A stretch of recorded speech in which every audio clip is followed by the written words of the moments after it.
coopératives du réseau des organisations paysannes et pastorales du Sénégal, le RESOP, a créé en 2007 est l'aboutissement d'un processus de partenariat entre des organisations paysannes de base mises en place à partir de 2002 dans le cadre du programme d'action pour un développement rural juste et durable, PADER, programme ayant démarré en 2001 sur financement de la coopération autrichienne avec l'ONG IWA, Atelier autrichien de développement, comme maître d'œuvre. Le RESOP a été formalisé d'abord en tant qu'association en 2005, puis en tant qu'union de coopératives en 2007 par arrêté du ministère de l'Agriculture. En 2006, l'ONG ADG Aide au développement Jean Blou s'est jointe à IWA avec l'appui financier du Fonds belge de survie pour une deuxième phase d'exécution du PADER qui a duré 4 ans. Aujourd'hui, le RESOP est accompagné dans une phase de consolidation par les mêmes partenaires, ADG et IWA, et par d'autres structures. Le RESOP a ainsi mis en place des coopératives rurales en s'appuyant sur les nouvelles dispositions prises en matière de coopérative, loi 8307 et les textes de l'OHADA pour lutter contre la pauvreté en milieu rural. La coopérative, c'est que les faibles se mettent ensemble pour être plus forts. Si chacun de nous a 5 francs CFA, si on est 1000, on a 5000 francs CFA, on peut faire quelque chose. Mais si chacun est divisé, chacun pour soi, c'est pas bon. Donc c'est ça le principe de base de la coopération. Le RESOP est ainsi composé de 37 unités coopératives, dont 9 coopératives mères réparties dans 8 régions du pays et sur 11 départements pour mieux prendre en compte le nouveau découpage administratif issu de l'acte 3 de la décentralisation. La CORAP, coopérative rurale de l'arrondissement de Pambal, département de Tivaouane, région de Thiès avec 6 antennes coopératives. La COPAKEL, coopérative rurale de Kelgey, département de Louga et Kébémer, région de Louga avec 7 antennes coopératives. La COPAM, coopérative agricole de Malikunda, département de Mbour, région de Thiès avec 6 antennes coopératives. La CORAD, coopérative rurale des agropasteurs pour le développement, département de Podor, région de Saint-Louis avec 6 antennes coopératives. La COPAD, coopérative agricole de Diandé, département de Sédhiou, région de Sédhiou avec 6 antennes coopératives. La CORDEC, coopérative rurale pour un développement concerté de Koungheul, département de Koungheul, région de Kaffrine avec 3 antennes coopératives. La CORDID, coopérative rurale pour le développement inclusif de Djilor, département de Foundiougne, région de Fatick avec 1 antenne coopérative.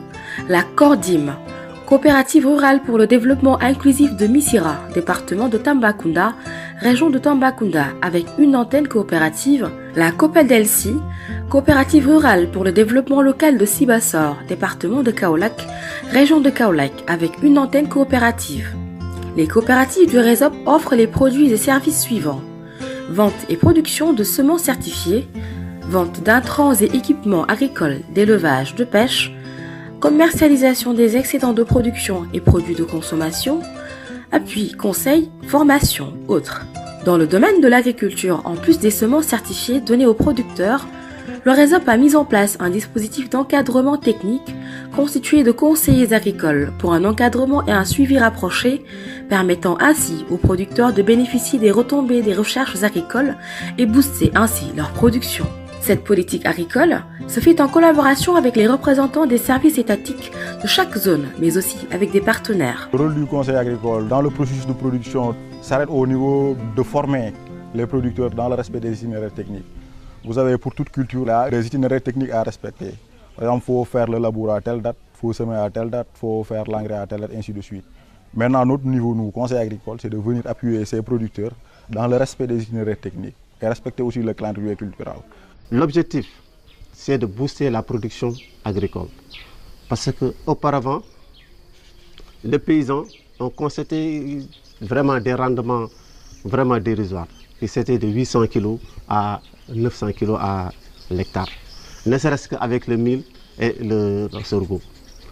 Mais avec l'introduction des variétés sélectionnées et l'appui du RESOP, notamment les renforcements des capacités et aussi des intrants, actuellement nous assistons à des productions records. Bon, notamment pour le mil, on a environ 1 tonne 400 à 1 tonne 500 à l'hectare. pour le sorgho, avec les nouvelles variétés qui est le 621A et le 621B, notamment dans la zone de Pointe-Sarène, on a atteint des records de 2 tonnes 600 à 2 tonnes 700 à l'hectare. La coopérative nous fournit des semences certifiées. Ensuite, nous apporte leurs expertises et nous accompagnent dans les techniques culturales. Les techniciens nous accompagnent tout au long du processus de production et nous rectifient quand besoin il y a. Avant notre intégration, nous avions d'énormes difficultés. Nous étions obligés de vendre notre bétail pour pouvoir cultiver. Grâce à leur campagne de l'année dernière, j'ai pu acheter un cheval et une charrette. Le RESOP a pour but de défendre les intérêts de ses membres, notamment en augmentant leur pouvoir de négociation et en leur faisant bénéficier d'un gain d'échelle important qui leur permet d'acheter les intrants moins chers et de mieux commercialiser leurs produits. Ainsi, il a créé une interaction entre microfinance et coopérative et a mis en place, en janvier 2008, une structure de microfinance rurale, la coopérative d'épargne et de crédit du RESOP, COPEC RESOP. L'Union s'est ainsi dotée d'un bras financier propre. Nous avions créé les coopératives, donc qui avaient pour mission de faciliter l'approvisionnement en intrants et en équipements agricoles, mais aussi de faciliter la commercialisation des produits des paysans. Donc après, nous avons vu que cela n'était pas suffisant, il fallait l'accompagner de services financiers. Parce que sans services financiers, les gens ne peuvent pas accéder à ces intrants, ne peuvent pas accéder à ces équipements agricoles. En effet, la COPEC RESOP assure les services suivants: financement des activités des membres, agriculture, élevage, pêche, collecte de l'épargne des membres, finances digitales, éducation financière des membres, entrepreneuriat rural, renforcement des capacités des membres. La COPEC RESOP est une institution professionnelle avec un conseil d'administration, une direction générale autonome, conforme aux dispositions des textes en vigueur dans la microfinance. Les institutions coopératives rurales et mutuelles d'épargne de crédit partagent les mêmes locaux dans toute la zone d'intervention pour un accès facile aux services liés à l'agriculture, à l'élevage, à la pêche et à la microfinance des producteurs membres.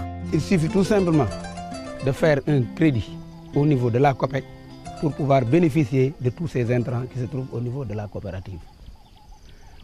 Si vous le désirez, avec la COPEC, vous ne prendrez même pas de l'argent. Qu'est-ce qu'il faut faire? Aller tout simplement prendre son bon de faire valoir, retirer ses produits et aller travailler dans son champ. Des conseillers en entrepreneuriat rural au niveau de la COPEC RESOP sont mis à la disposition des producteurs membres pour les aider dans la mise en place de micro-projets ruraux, dans la formalisation des groupements membres pour une bonne mise en œuvre et une bonne gestion de leurs activités. Grâce à l'appui de partenaires, le RESOP a introduit de nouveaux services innovants pour une facile inclusion sociale des producteurs ruraux. Assurance agricole, assurance santé, entrepreneuriat rural, renforcement des capacités. Dans le domaine structurel et fonctionnel, le RESOP est une organisation paysanne appartenant à ses membres. On a réussi à convaincre les populations que ce n'était pas du tout le même type de coopérative. C'était des coopératives, des vraies coopératives de producteurs, dirigées par les producteurs et gérées par les producteurs. En effet, le RESOP est dirigé par un conseil d'administration de 12 membres, élus par l'Assemblée générale des délégués provenant de façon ascendante des sections villageoises, des antennes, des coopératives membres.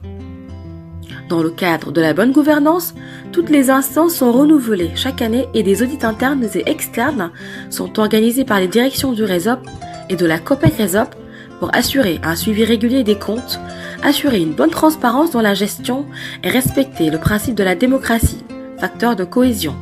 Le siège administratif, de même que le centre de formation du RESOP, se trouve à Thiès.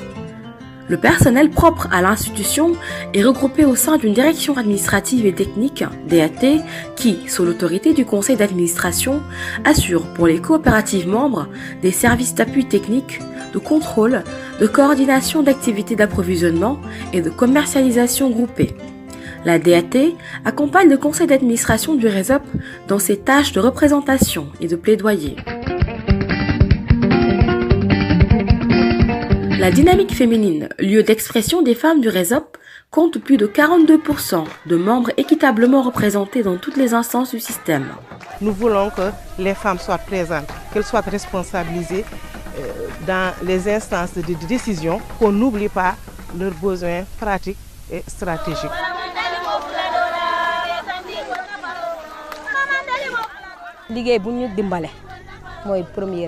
On peut dire que la coopérative nous a aidés dans l'octroi de semences certifiées. Ensuite, nous avons bénéficié d'une formation pour son renforcement de capacité. Nous, membres du groupe Sobeya, nous sommes spécialisés dans la culture du fognon.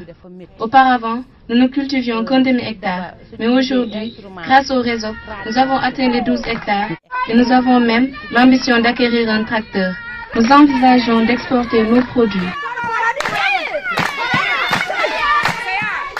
La démarche du RESOP permet aux femmes du système de gérer des activités génératrices de revenus individuels s'inscrivant dans l'économie familiale, petit élevage, aviculture, petit commerce ou collectif, gestion de batteuses, moulins et unités de transformation.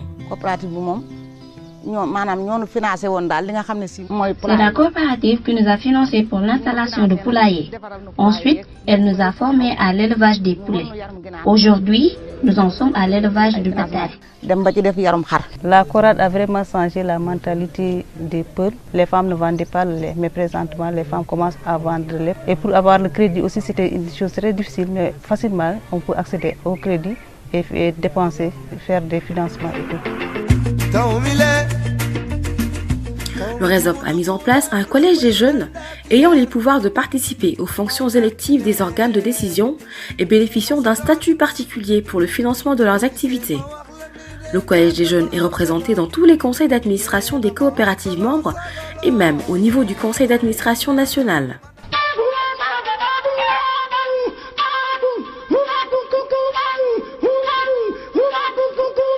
Dans son programme d'appui alimentaire, le RESOP a permis à ses membres d'acquérir des forages et des motopompes pour un meilleur rendement des cultures maraîchères. Le RESOP a contribué à l'amélioration de nos conditions de vie. Il a financé la construction de plusieurs puits. Beaucoup d'entre nous ont failli abandonner les champs pour trouver autre chose. Lorsque la COPEC est arrivée, nous sommes retournés à la culture. Mais aussi, on peut dire que ça a permis de lutter contre l'exode rural. Dans toutes les coopératives du RESOP, des magasins de stockage sont mis en place avec un bon dispositif de conservation, de conditionnement et une inspection régulière avec des contrôles de qualité et quantité des stocks. Pour assurer une sécurité alimentaire, il faut avoir des magasins de stockage répondant aux normes FAO.